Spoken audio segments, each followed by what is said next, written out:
Assalamualaikum warahmatullahi wabarakatuh. Bertemu lagi dengan saya, Ratna Anggra Deviana, dengan NIM 112111289 STE Bank BPD Jateng. Nah, pada video kali ini, saya akan membahas tentang soal UAS untuk memenuhi ujian akhir dari mata kuliah aplikasi komputer statistik. Oke, langsung saja di sini pada soalnya.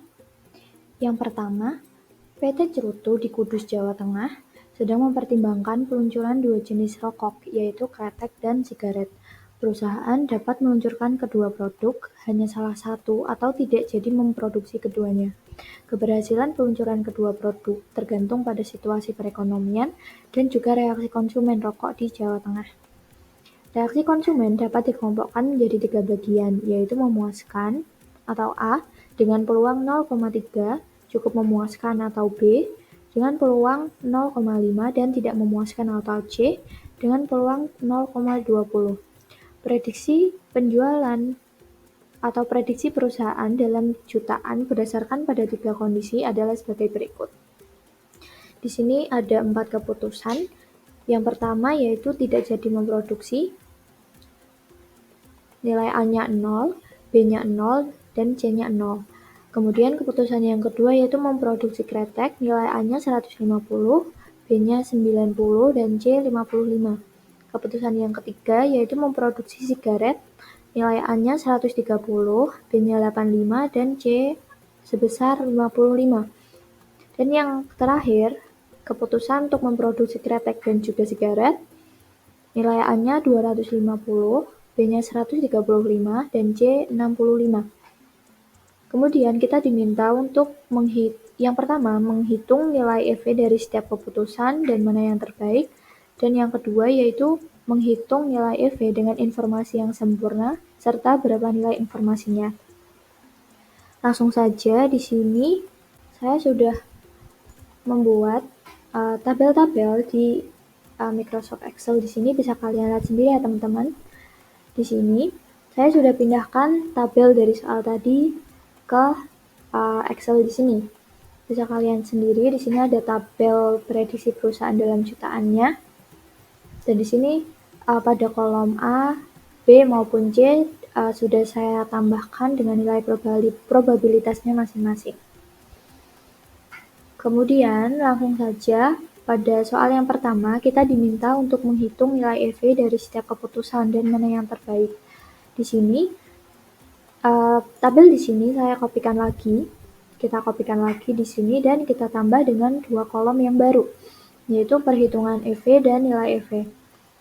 Jadi di sini pada keputusan yang pertama, yaitu tidak jadi memproduksi dengan nilai A 0, B 0, dan C-nya 0, perhitungan EV-nya adalah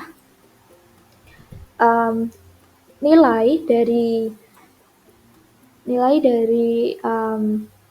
dari A, B maupun C di sini dikalikan dengan probabilitasnya masing-masing menjadi 0 dikalikan 0,3 atau probabilitas A ditambah dengan 0 dikalikan 0,5 probabilitas B dan juga ditambah 0 dikalikan 0,20 atau probabilitas dari nilai C, yaitu nilai EV-nya 0.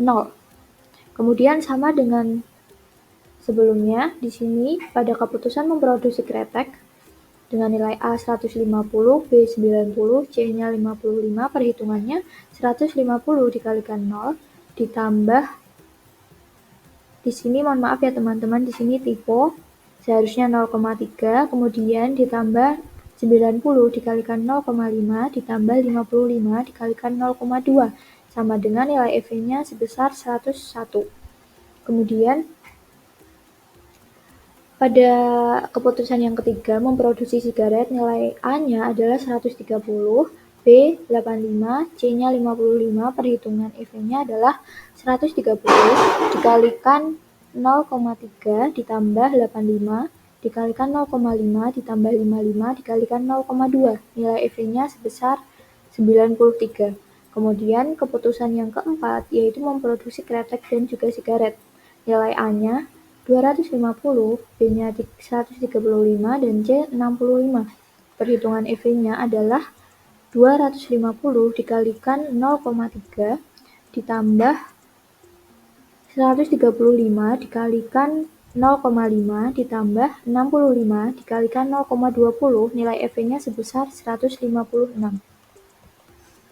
Kemudian, berdasarkan nilai EV, maka keputusan terbaik adalah memproduksi kretek dan juga sigaret karena memiliki nilai EV yang tertinggi yaitu sebesar 156.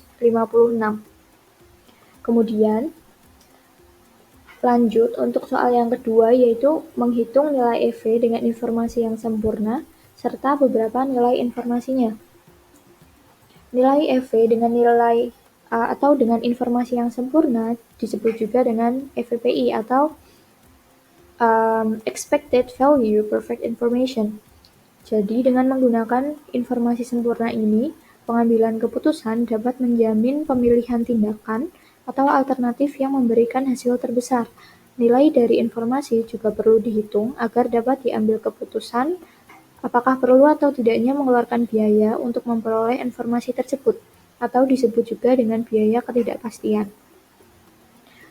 Nah, EVPI ini adalah selisih antara nilai harapan dengan informasi sempurna atau EVWPI dan nilai harapan tanpa informasi sempurna atau EV. Sehingga dapat dirumuskan, bisa kalian lihat sendiri ya teman-teman di sini. Rumus EVPI sama dengan EVWPI dikurangi dengan EV.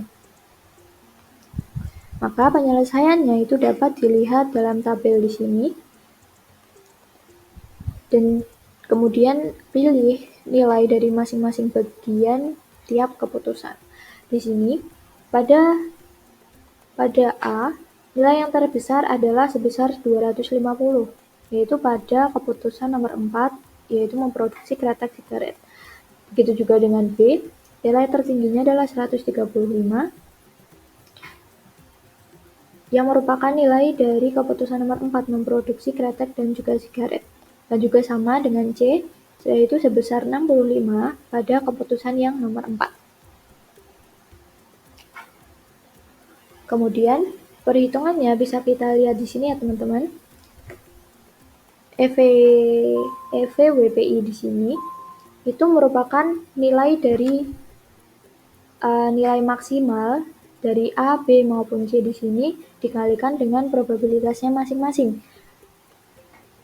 Maka menjadi EVWPI sama dengan 250 dikalikan 0,3 ditambah 135 dikalikan 0,5 ditambah 65 dikalikan 0,20 sama dengan hasilnya adalah 156. Kemudian untuk EV itu merupakan nilai yang perhitungannya 130 dikalikan 0,3 ditambah 85 dikalikan 0,5 ditambah 55 dikalikan 0,20 yang hasilnya adalah 93. Maka EVPI-nya yang merupakan selisih dari EVWPI dan juga EV tadi nilainya adalah 156 dikurangi 93, hasilnya adalah 63. Nah, nilai tersebut itu mencerminkan harga dari sebuah informasi atau batas produsen mengeluarkan biaya untuk memperoleh informasi yang akan datang. Oke, kita lanjut pada soal yang nomor 2. Berikut adalah hasil investasi per tahun. Anda dapat memilih dari 3 investasi yaitu deposito, reksadana, atau investasi emas.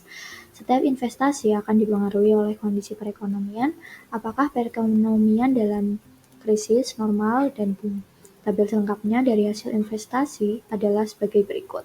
Bisa kalian lihat ya teman-teman, di situ sudah ada datanya. Dari kondisi perekonomian, ada 3 kondisi, boom, normal, dan krisis. Dan juga sudah ada jenis investasinya dan persentase dari setiap kondisi perekonomiannya.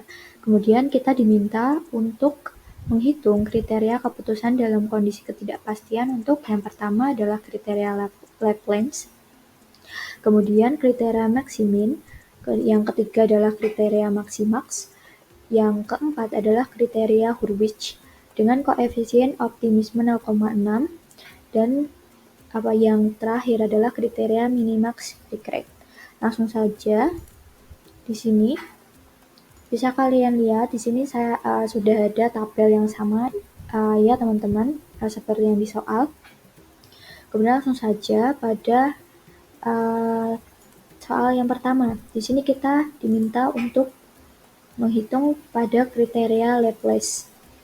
Nah, kriteria Laplace ini adalah kriteria di mana pengambil keputusan mengasumsikan bahwa probabilitas terjadinya berbagai kondisi adalah sama besarnya. Kemudian di sini bisa kalian lihat tabelnya sama dengan ditambah kolom nilai Laplace. Nah, kemudian nilai Laplace bisa kita hitung dengan cara pada deposito di sini adalah 1/3. 1/3 ini merupakan probabilitas dari deposito, karena di sini kan ada 3 kondisi perekonomian, boom, normal, dan krisis. Nah, deposito itu salah satunya. Jadi probabilitasnya adalah 1/3. Begitu juga dengan yang lainnya ya teman-teman. Nah, jadi deposito dapat bisa kita hitung nilai Laplace-nya 1/3 dikalikan 10% ditambah 1/3 dikalikan 15% ditambah 1/3 dikalikan 55%. Hasilnya adalah 0,27. Bisa dihitung dengan cara yang sama ya teman-teman, dengan nilai dari jenis investasinya masing-masing. Di sini reksadana dan emas juga sama dengan hasil 0,28 dan 0,18. Maka keputusan yang diambil berdasarkan kriteria Laplace ini adalah investasi reksadana karena memiliki nilai tertimbang terbesar, yaitu 0,28. Yang selanjutnya adalah kriteria maksimin. Kriteria maksimin ini merupakan kriteria di mana pengambil keputusan dianggap pesimis tentang keadaan pasar yang akan datang. Maka penyelesaiannya adalah sebagai berikut. Nah, di sini juga sama tabelnya, bisa kalian lihat sendiri, tapi di sini ditambah dengan kolom nilai maksimin. Nah, di sini pada nilai maksimin ini kita mencari nilai yang paling kecil di antara semua nilai. Di sini pada jenis investasi deposito, nilainya yang paling kecil adalah 10%, yaitu dibandingkan 15% dan 55%, yaitu pada kondisi perekonomian boom. Sama juga dengan reksadana dan emas, reksadana yang paling kecil adalah 20% pada kondisi krisis, dan emas yang paling kecil adalah 10%, yaitu pada kondisi boom. Setelah itu, nilai minimum kita, setelah dari nilai minimum kita menentukan nilai maksimum, sehingga disebut dengan nilai maksimin atau nilai maksimal dari hasil minimal. Maka didapatkan angka 20% dari investasi reksadana. Bisa kalian lihat di sini ya teman-teman. Jadi keputusan yang diambil berdasarkan kriteria ini adalah investasi reksadana karena memiliki nilai maksimal dari hasil minimal beberapa jenis investasi, yaitu sebesar 20%. Yang selanjutnya adalah kriteria maksimal atau kriteria di mana pengambil keputusan dianggap sangat optimis dengan dipilihnya hasil-hasil terbesar dari alternatif-alternatif yang diberikan hasil maksimum dalam berbagai keadaan yang mungkin terjadi. Maka penyelesaiannya sebagai berikut. Nah, kalau pada nilai maksimum tadi kita mencari yang terkecil, di sini kita mencari yang terbesar ya teman-teman. Nah, jadi pada investasi deposito yang paling besar adalah 55%, maka nilai maksimalnya 55%. Begitu pula dengan reksadana, nilai terbesarnya adalah 40%, dan nilai emas, nilai terbesarnya adalah 30%. Maka, keputusan yang diambil berdasarkan kriteria maksimal ini adalah investasi deposito, karena memiliki nilai maksimal dari hasil minimal berbagai jenis investasi, yaitu 55%. Kita lanjut ke kriteria yang keempat, yaitu kriteria Hurwitz atau dikenal juga dengan kriteria realisme, yang merupakan kriteria maksimaks dan maksimin di mana pengambilan keputusan berada di tengah-tengah antara optimis dan juga optimis. Mohon maaf, maksudnya optimis dan juga pesimis ya teman-teman. Kriteria ini hasil keputusannya itu dikalikan dengan koefisien optimisme, atau dapat dihitung dengan rumus alfa dikalikan nilai maksimax ditambah 1 dikurangi alfa dikalikan nilai maksimum. Maka penyelesaiannya adalah sebagai berikut dengan koefisien optimisme 0,6. Nah, di sini karena koefisiennya 0,6, maka kita kurangkan dengan 1 dikurangi alfa atau 1 dikurangi 0,6, yaitu hasilnya adalah 0,4. Maka perhitungannya adalah sebagai berikut. Pada jenis investasi deposito, perhitungannya adalah 0,6 dikalikan 55% atau nilai maksimaks, kemudian ditambah 0,4 dikalikan 10% atau nilai maksimumnya. Hasilnya adalah 0,37. Begitu juga dengan perhitungan reksadana dan emas, disesuaikan dengan angkanya ya teman-teman. Kemudian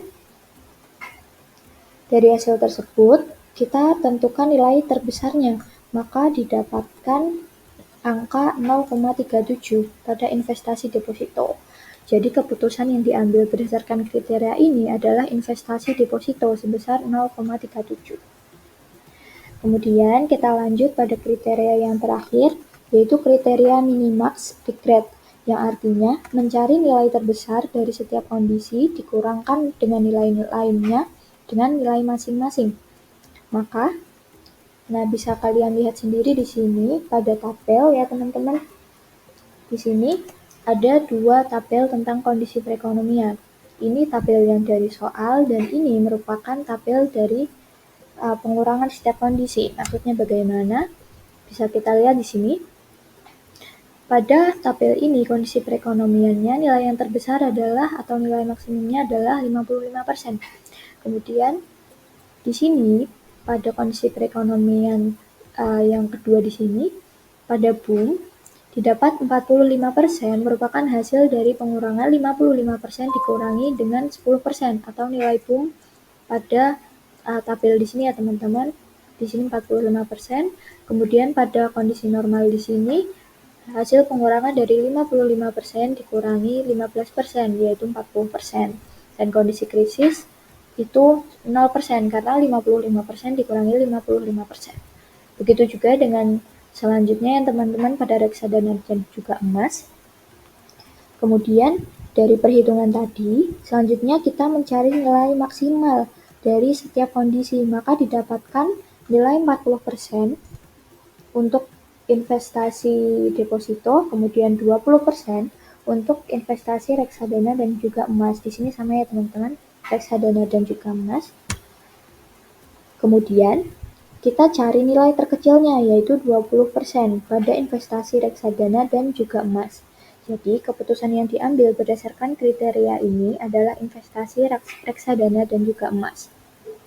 Sekian pembahasan soal dari saya. Mohon maaf apabila masih terdapat banyak kekurangan. Semoga bermanfaat. Wassalamualaikum warahmatullahi wabarakatuh.